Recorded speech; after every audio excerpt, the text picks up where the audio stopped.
پھر اقرار ہے۔ لہذا امام حسین نے جو نانا نے کلمہ دیا تھا اس کی اصلاح کے لیے جو قدم اٹھایا اور اپنی جان کا نذرانہ پیش کیا، اس کی بنیاد پر یہ کہا جائے گا کہ امام حسین لا الہ کی جو طاقت، جو تاثیر، جو حوالہ، جو انداز مٹ رہا تھا اسے بحال کیا ہے۔ یاد رہے میرے محترم سننے والوں کو کہ الہ صرف صنم کو نہیں کہتے، بت کو نہیں کہتے، بلکہ الہ الہ قدرت ہے، الہ الہ ثروت ہے، الہ الہ منصب ہے، الہ الہ اجتماع ہے۔ لوگوں کا اجتماع، لوگوں کو اجتماع، اس اجتماع کو جمع کرنے والے کو متکبر بنا دیتا ہے۔ کرسی انسان کو متکبر بنا دیتی ہے، پیسہ انسان کو متکبر کر دیتا ہے، منصب انسان کو فرعون بنا دیتا ہے۔ لہٰذا انہی بنیادوں پر فرعون، نمرود، حامان، شداد نے کہا کہ انا ربکم الاعلی، میں خود تمہارا رب ہوں۔ یہ کیسے کہہ دیا اس نے؟ جبکہ اپنی ناک پہ بیٹھی مکھی نہیں جل سکتا تھا۔ اتنا کمزور انسان کیسے کہہ رہا ہے کہ میں اللہ ہوں؟ وجہ یہی ہے کہ پیسہ بہت تھا، وجہ یہی ہے کہ کرسی بڑی مضبوط تھی، وجہ یہی ہے کہ اس کے پاس لوگ بہت زیادہ تھے۔ تو بس ان بنیادوں پر جو اپنے آپ سے باہر نکل آئے، جو اپنے خول سے باہر آ جائیں، جو اپنے آپے سے باہر چلے جائیں، جو اپنے اوپر ہی کنٹرول نہ کر پائیں، ان کا زمانہ مجھے کہنے دیجئے ازل سے لے کر، یعنی حضرت آدم کے بیٹوں سے لے کر اور امام حسین کے زمانے تک جتنے بھی طاقت، دولت، پیسہ، کرسی، مجمع کی بنیاد پر اپنے آپ کو بڑا سمجھنے والے تھے، ان سب کی طاقتوں کو ایک جگہ کیا جائے تو یزید بنتا ہے۔ لہذا امام حسین نے اس زمانے میں قیام کیا کہ جب سارے الہوں کا ایک دفعہ انکار ہوگا۔ فرمایا حقا کے بنا لا الہ است حسین۔ یہ یزید کا انکار نہیں تھا، یہ تمام باطل طاقتوں کا انکار تھا۔ اور حسین نے کلمہ توحید لا الہ کو ثابت کر کے اس دنیا میں ایسا نظام مرتب کر دیا کہ اب قیامت تک بنام حسین مجمع جمع ہوگا۔ اور اگر یہ چھوٹا سا بچہ اس مجلس سے اپنی کوئی الجھن دور کر کے چلا جائے، وہ میرا عزیز کوئی مسئلہ اپنا دور کر کے چلا جائے اور اس کے رویے تبدیل ہو جائے، تو اس سے بہتر نظام ہدایت اور کیا ہے؟ اس سے اچھا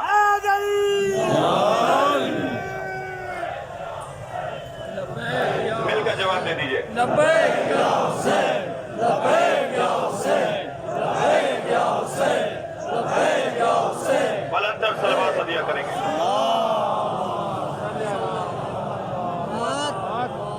عزیزان گرامی، مجھے بہت کچھ کہنا ہے، بڑے پیغامات ہیں اور آپ کی خدمت میں کچھ اپنی مصائب کے بیان سے بھی نوکری اپنی ادا کرنی ہے۔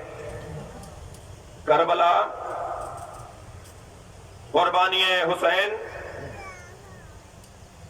ذہنوں کو بلند کرنے کا، شعور کو اونچا کرنے کا بہترین رستہ اور ذریعہ ہے۔ مولا حسین کی شہادت کے 200 سال بعد تک کربلا کا وہ رنگ نہیں تھا جو آج ہے۔ جیسے جیسے دور بڑھتا گیا، شعور بشر بڑھتا گیا، تعلیم اونچی ہوتی گئی، ایسے ایسے حسین سمجھ میں اور زیادہ آتے چلے گئے۔ یہ یوں ہی نہیں کہہ دیا ہے شاعر نے کہ انسان کو بیدار تو ہو لینے دو، ہر قوم پکارے گی ہمارے حسین۔ مجھے ویسے بھی امام زمانہ کے ظہور کی خوشبو آ رہی ہے، اس لیے کہ امام کے ظہور سے پہلے حقائق کھلیں گے جو کھلنا شروع ہو گئے ہیں، اور لوگوں پر الجھنیں دور ہوں گی، شعور بہتر ہوگا۔ جی ہم تو ڈھونڈ رہے تھے کہ پاکستان میں کوئی یزید کا ماننے والا ہے، ہمیں تو 70 سالوں سے مل نہیں رہا تھا، ہمیں 70 سالوں سے کوئی مل نہیں رہا تھا کہ پاکستان میں بھی کوئی یزید کا ماننے والا ہے۔ الحمدللہ حسین نے ہم پہ کرم کیا ہے، چہروں سے نقابیں ہٹ گئی ہیں۔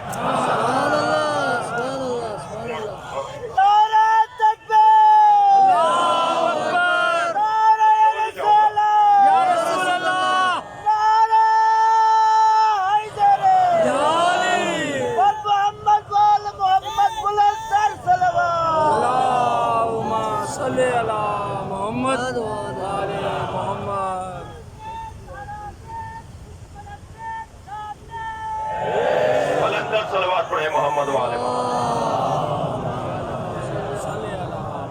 عزیزان گرامی، مجھے آپ کو اندازہ ہو رہا ہوگا کہ آج کی مجلس کی اہمیت، اور یوں تو ہر مجلس کی اہمیت ہے، مگر یہ چہلم ہے، یہ چہلم سے پہلے کی مجلس نہیں ہے، اس اعتبار سے اس کی اہمیت حدیث کے اعتبار سے بھی ائمہ کی تعلیمات کی روشنی میں بھی 40 کے دن امام کو سلام کرنا مومن کی نشانیوں میں سے ہے.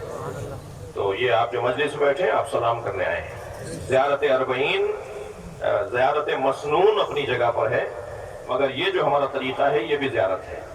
یہ بھی امام کو سلام کرنے کے لیے مجمع جمع ہے، اور مومن کی چند نشانیوں میں سے ایک نشانی چہلم کے دن حسین کو سلام کرنا ہے.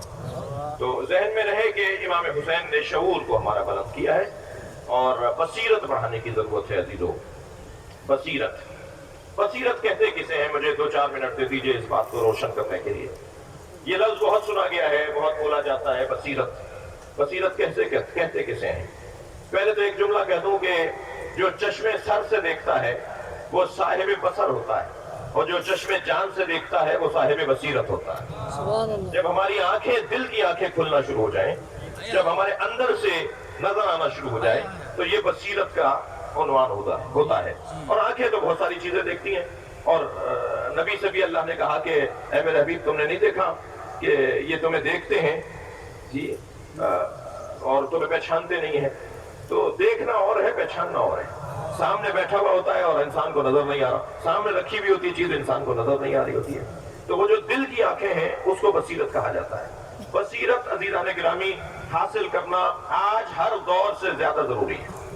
اپنے فہم کو بلند کرنا، یہ اخبار کی سرخیاں پڑھ کر نظریہ بنانا اور بات ہے، نہج البلاغہ پڑھ کے نظریہ بنانا اور بات ہے. ہمیں اخبار کی سرخیوں سے نظریہ نہیں بنانا، بلکہ قرآن اور مولا علی کے کلام پڑھ کر اپنے نظریے بنا لیں. تو ہم وہ کیسے کیا کریں کہ ہماری اندر کی آنکھیں کھل جائیں، ہماری دید صاحب بصیرت ہو جائے؟ کیا کریں؟ مولا علی نے ہمیں 3 نسخے دیے ہیں کہ یہ 3 طریقے اپنا لو، تم صاحب بصیرت ہو جاؤ گے. سب سے پہلا طریقہ جو مولا علی نے ارشاد فرمایا، حضرت فرماتے ہیں کہ سمع من سمع و تفکرا، جو سنے اور سوچے.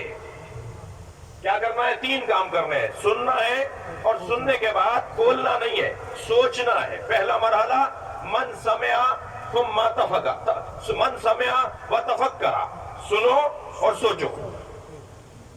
سننے کے بعد فوراً جواب نہیں دو. جلدی بولنے والا، عجلت سے کام لینے والا، سمجھ نہ رکھنے والا جب بولے گا غلط بولے گا. تو سننے کے بعد فکر کرنی ہے، سوچنا ہے. وَنَظَرَ وَأَبْصَرَ، اور دیکھنے کے بعد غور کرنا. ہر چیز کو دیکھ کر فوراً اپنی آنکھوں پر اعتبار نہ کر لینا. جو چیز نظر آ رہی ہے ضروری نہیں ہے کہ وہی ہو. ثُمَّ نَظَرَ وَأَبْصَرَ، مولا علی فارمولہ دے رہے ہیں کیسے بصیرت بڑھے گی، کیسے دل کی آنکھیں کھلیں گی. پہلے تو سنو اور پھر سوچو، پھر دیکھو اور پھر سمجھو. بہت ساری چیزیں ہوتی ہیں جو ہم دیکھ رہے ہوتے ہیں مگر وہ ہمیں کچھ اور نظر آتی ہیں، ہوتی کچھ اور ہے، اور نظر کچھ اور آتی ہے.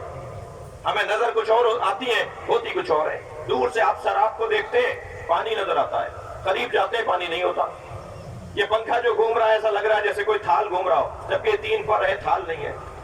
آگ کے انگارے کو آپ دائرے کے اندر گھمانا شروع کریں، آپ کو آگ کا ایک ویل اور پہیہ نظر آئے گا، جبکہ وہ آگ کا پہیہ نہیں ہے. تو ہم دیکھ کچھ اور رہے اور ہے کچھ اور. تو معصوم ارشاد فرما رہے ہیں کہ خبردار، دیکھنے کے بعد یہ سوچنا کہ جو دیکھ رہا ہوں وہی ہے. 2 سال تک ہمیں شرمندہ کرتے رہے کہ راجہ بازار جلوس کے شرکا نے مدرسے پر حملہ کیا، طالب علموں کو مار دیا، قرآن جلا دیا. ہمیں شرمندہ کرتے رہے. عزیزان گرامی، صاحبان بصیرت کا مجمع ہے. ہم خبریں پڑھ کر نظریہ نہیں بناتے. ہم صبر کرتے رہے، گرفتاریاں دیتے رہے، پریشانیاں اٹھاتے رہے، اور پھر چند سالوں کے بعد پاک فوج، جس کو میں زندہ باد کے نعرے لگوا رہا ہوں گزشتہ 11 محرم سے،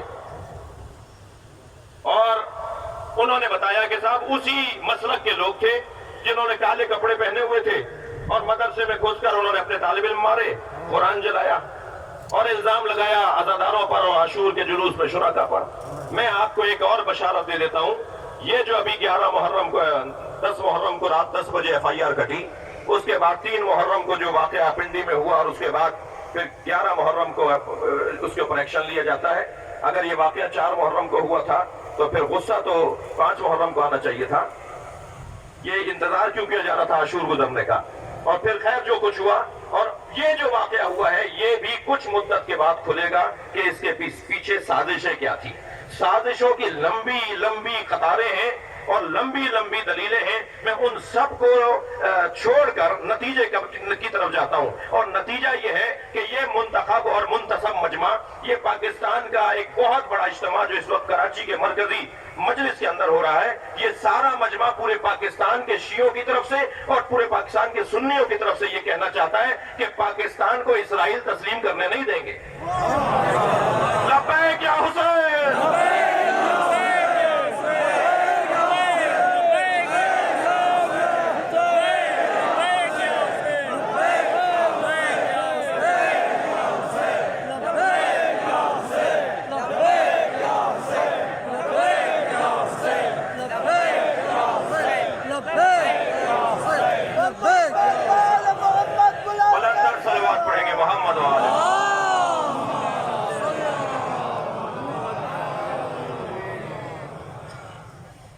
میرے مولا علی بصیرت عطا کر رہے ہیں، سنو اور سوچو، دیکھو اور پہچانو۔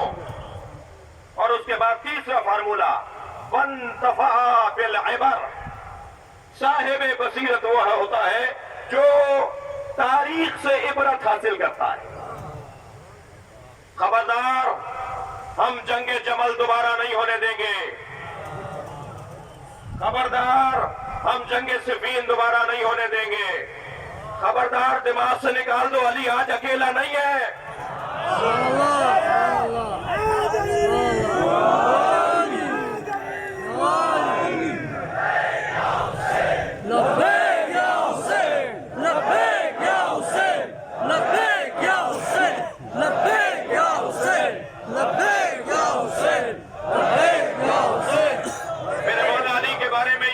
روشن ہے کہ میرے مولا تاریک رستے پہ قدم نہیں رکھتے، ہمیں بتا رہے ہیں، ہمیں سکھا رہے ہیں، خبردار تاریک رستے پہ قدم نہیں رکھنا، روشن رستوں پہ چلنا۔ بصیرت کا ایک عنوان جعلی عطا کر رہے ہیں، اپنے رستوں کو تاریک نہ ہونے دو، پانی کو گدلا نہ ہونے دو، معاملات کو مخلوط نہ ہونے دو، چیزوں کو مکس نہ ہونے دو، صاف شفاف ماحول رکھو۔ یہ ہے صاحبان بصیرت کی ایک روش۔ عزیزان گرامی، 70 سالوں میں بہت کچھ نہیں ہوا۔ ایک عرب ملک کا سفیر گزشتہ ایک مہینے میں 34 ملاقاتیں کرتا ہے، غیر سرکاری اور غیر ریاستی اداروں سے ملاقاتیں کرتا ہے، لوگوں سے، شخصیات سے ملاقاتیں کرتا ہے۔ مجھے تو تعجب ان لوگوں پر ہے کہ جو عقیدت مند لوگ ہیں کہ وہ کیسے بہکاوے میں آ گئے۔ تو میں یہ یاد آ گیا کہ 3 محرم کو پنڈی میں جو ہوا وہ 70 سالوں میں نہیں ہوا۔ غلط کہتے ہو۔ اس ملک میں خلافت کے موضوع پر مناظرے ہوئے، فتح کے موضوع پر مناظرے ہوئے، پہلی دفعہ کب ہوا ہے؟ اس ملک کے اندر مناظروں کی ایک طویل ریکارڈ موجود ہے، وہی نہیں 70 سالوں میں ہوا ہے۔ ہاں، توہین مسلمہ اسلامی مسالک کے مقدسات کی توہین حرام ہے۔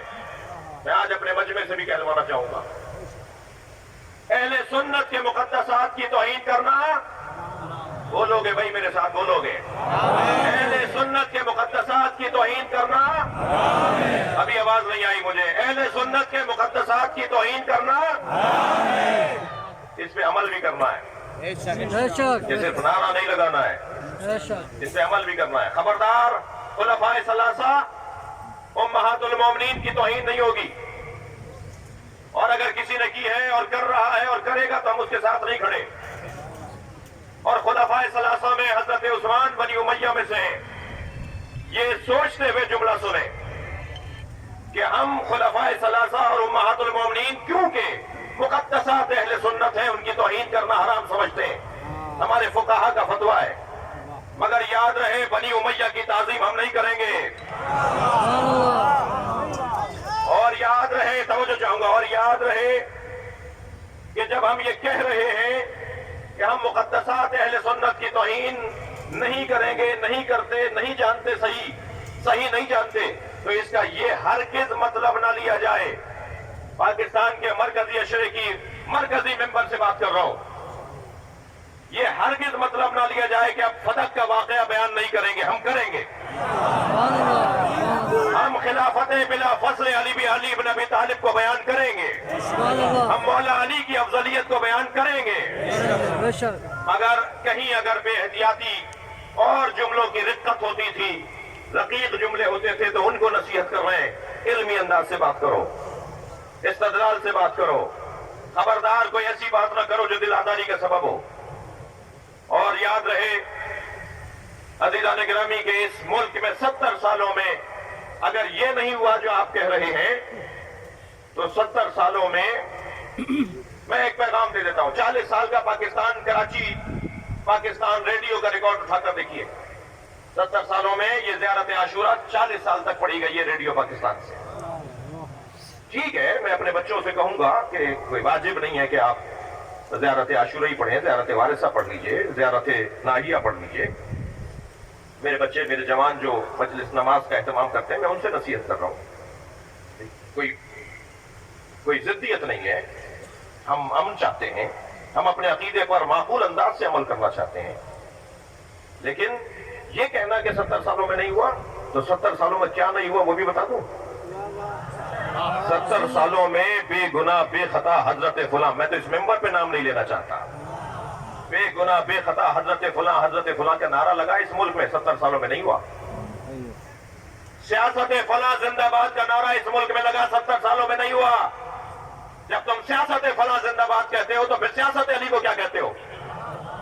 کیونکہ وہ سیاست علی کی سیاست کے سامنے تھی. 70 سالوں میں یہ بھی نہیں ہوا کہ جناب زہرا کو خطا پر کہا جائے. 70 سالوں میں بہت سارے کام نہیں ہوئے. خدا کے واسطے اپنے انداز کو بہتر کیجئے. ہم کسی سے یہ بات نہ ڈر کے دب کر رہے ہیں، اور نہ ہی ہم کوئی فساد اور پھر غواریت پھیلانا چاہتے ہیں. یہ ملک ایک سنی نے سوچا تھا، شیعہ نے بنایا تھا. علامہ اقبال اس کے مفکر ہیں، قائد اعظم اس کے بانی ہیں. یہ سنیوں نے اور شیعوں نے مل کے بنایا ہے.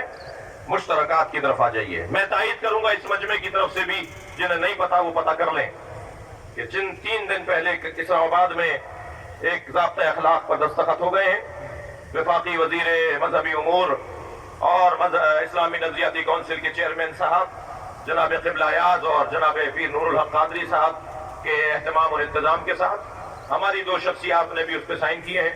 پاکستان کے دیوبندی مسلک اور بریلوی مسلک کے اور اہل سنت اور صوفی مسلک اور کہہ لیجئے کہ مدارات سے وابستہ پیران طریقت بڑی شخصیات نے بھی اس پہ سائن کیے ہیں، اور تقریباً 20 نکاتی ضابطہ اخلاق تیار ہو گیا. یہ پورا مجمع میں اپنی طرف سے آپ سے کہہ رہا ہوں، جنہوں نے پڑھ لیا ہے وہ یقیناً میری بات کی طرف متوجہ ہیں، اور جنہوں نے نہیں پڑھا وہ جا کر دیکھ لیں. بہت ہی جامع، بہت ہی عمدہ، بہت ہی اچھے انداز سے ضابطہ اخلاق بنایا گیا ہے. ہم اس مجمع کی طرف سے اور اپنی طرف سے یہ بات اعلان اور اظہار کرنا چاہتے ہیں کہ ہم اس ضابطۂ اخلاق پر کاربند رہیں گے، اور ماضی میں بھی ہم الحمدللہ اس پہ کاربند تھے. اور جہاں کمزوری نظر آئی تو آپ سے پہلے ہم اس سے ناراض ہوئے کہ جس نے کمزوری دکھائی.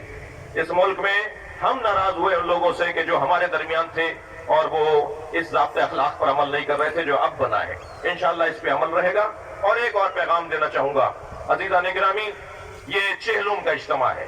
اس جگہ 27 صفر کو بھی اجتماع ہوگا. اس شہر میں 8 ربیع الاول کو بھی اجتماع ہوگا. ابھی 2 اجتماعات ہمارے باقی ہیں. ہمارا عقیدہ یہ ہے کہ عزاداری سید الشہداء سے اونچی کوئی چیز نہیں ہے، بلند کوئی چیز نہیں ہے. ہمارا نظریہ یہ ہے کہ امام حسین کی عزاداری سے بڑی کوئی چیز نہیں ہے. یاد رہے، اسارت، گرفتاری، اسیری ہمارا امتیاز ہے، یہ ہمارا اعزاز ہے، ہمارا فخر ہے، ہماری عزت ہے.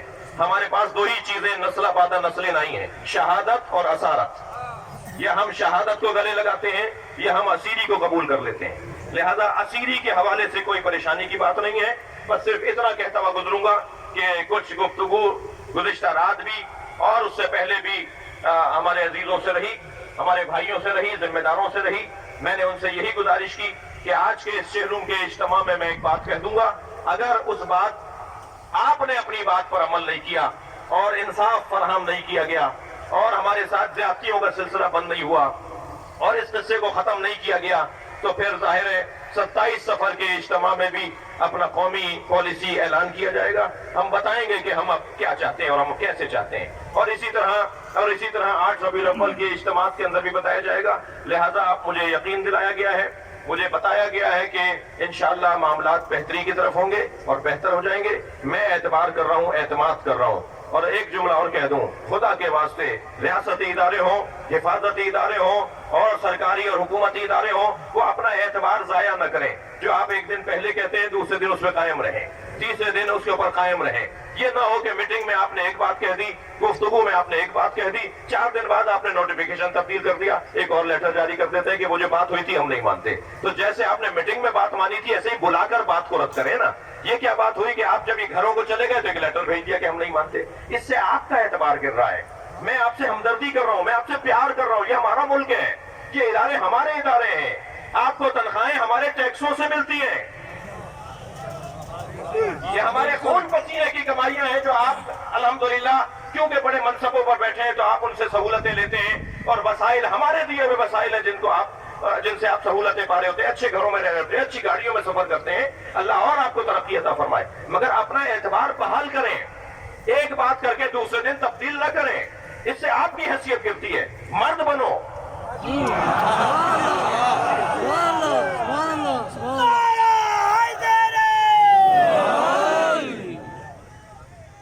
ایک منٹ رکیے, میں ایک بات کہہ دوں پھر لبیک یا حسین آپ کہیں گے. یہ بات اتنی ہے کہ ہمارے ساتھ اس ملک میں اس پرانے یہ جو گزشتہ مہینے میں ہوا, اس میں ہمارے ساتھ بہت زیادتیاں ہوئی. ہاں, میں احسان مند ہوں. کچھ فرصت ملے تو میں اپنے 2-3 ان دوستوں کو قالین کا گفٹ بھیجوں گا, کوئی اچھا گفٹ بھیجوں گا انہیں جنہوں نے مجھے اس کراچی میں گالیاں دی. انہوں نے تو میرے پر مہربانی فرمائی, اور ہم نے تمام دوستوں سے اور پوری امت سے, ملت سے, آپ سے ہاتھ جوڑ کر گزارش کی کہ کوئی چپتا ہوا جملہ, کوئی تکفیری جملہ, کوئی آپ کے مقدسات کی توہین, کوئی آپ کے عالم کی توہین, کوئی بھی ایسا جو آپ کو جملہ اکسا رہا ہو اور جذباتی کر رہا ہو, اس کا جواب ضرور دیجیے گا. جواب دیے بغیر آگے نہ بڑھیے گا. میں کہا جواب میں بتا رہا ہوں آپ کو. جواب آپ 3 جملوں میں دیں گے. سب سے پہلا جملہ حسینیت زندہ باد. اس سے بلند آواز آنی چاہیے. حسینیت زندہ باد. پہلا جواب, ہر حملے کا پہلا جواب, ہر حملے کا پہلا جواب, ہر چپتے جملے کا پہلا جواب, حسینیت زندہ باد. یزیدیت مردہ باد. یزیدیت مردہ باد. اتنا بولو کہ چاہنے والے یہی مر جائے. یزیدیت مردہ باد. یزیدیت مردہ باد. پاکستان زندہ باد. پاکستان زندہ باد. بس یہی جواب ہے, یہی جواب ہے. لبیک یا حسین, لبیک یا حسین, لبیک یا حسین, لبیک یا حسین, لبیک یا حسین, لبیک یا حسین, لبیک یا حسین, لبیک یا حسین, لبیک یا حسین.